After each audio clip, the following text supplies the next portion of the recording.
कैसे धीमा कुश्ती हो रही थी इन लोगों में मंच पर आपस में ही। अरे जो पार्टी अपने नेता का सम्मान नहीं कर सकती है, जो पार्टी अपने बड़ों का, छोटे बड़ों का ख्याल न रख सकती हो, लिहाज न रखती हो, वह सभ्य समाज के हिस्से तो नहीं है। लेकिन क्या उनको सत्ता में आने का अधिकार होना चाहिए क्या?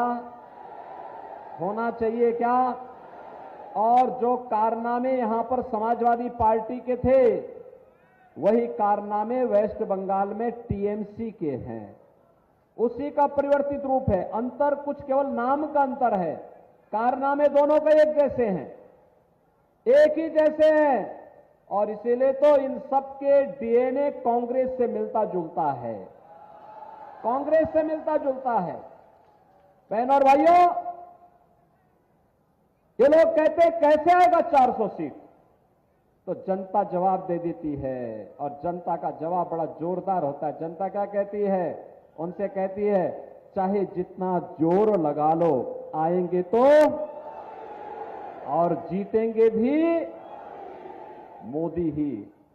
वो बोलते हैं कैसे? वो कहते हैं इसलिए क्योंकि जो राम को लाए हैं, जो राम को लाए हैं, दोनों हाथ के बोलो, जो राम को लाए हैं, जो राम को लाए हैं। बहनों और भाइयों, जो राम को लाए हैं हम उनको लाएंगे। जनता का इस स्वर पूरे देश के अंदर गूंज रहा है। जम्मू कश्मीर से लेकर के कन्याकुमारी तक, इधर अरुणाचल प्रदेश से लेकर के द्वारकापुरी तक, जहां तक आप देखो चारों ओर जनता जनार्दन एक स्वर में बोल रही है, एक स्वर में बोल रही है। तो ये 400 पार तो 4 जून को होना ही होना है, कोई संदेह अब नहीं रह गया है।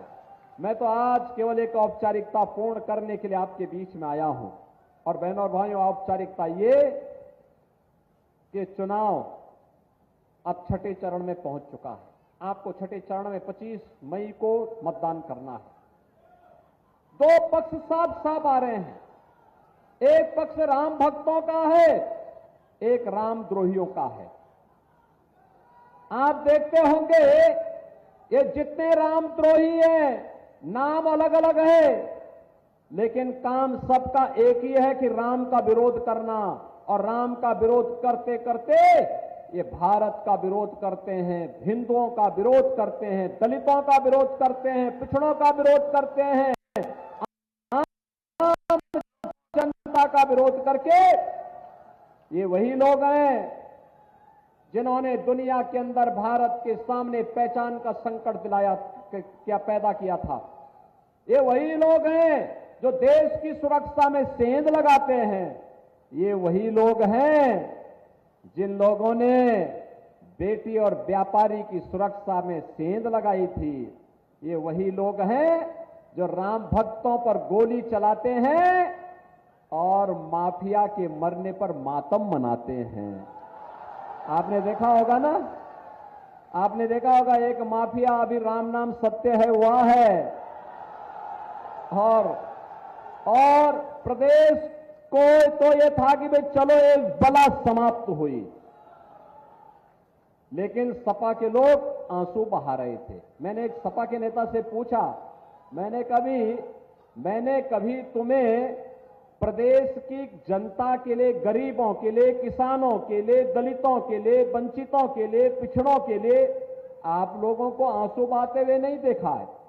आखिर ये सब क्या कारनामा है?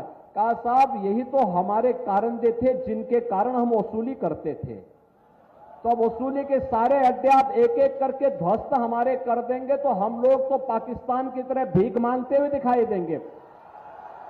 मैंने कहा देखो, तुम्हें कोई भीख भी नहीं देने वाला है, क्योंकि तुम्हारे कारनामे ऐसे हैं जिस घर में जाओगे तो कोई बहन और कोई बेटी, कोई माता वहां जूता और चप्पल लेकर के दौड़ाएगी, क्योंकि तुम्हारे कारनामे ऐसे रहे हैं।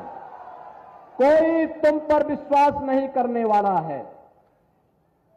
इन्होंने उत्तर प्रदेश के सामने पहचान का संकट खड़ा किया था। उत्तर प्रदेश का हमारा नौजवान भदोई का हो या मछली शहर का, आजमगढ़ का हो या गाजीपुर का, जब ये यहां से बाहर जाता था तो पहचान का संकट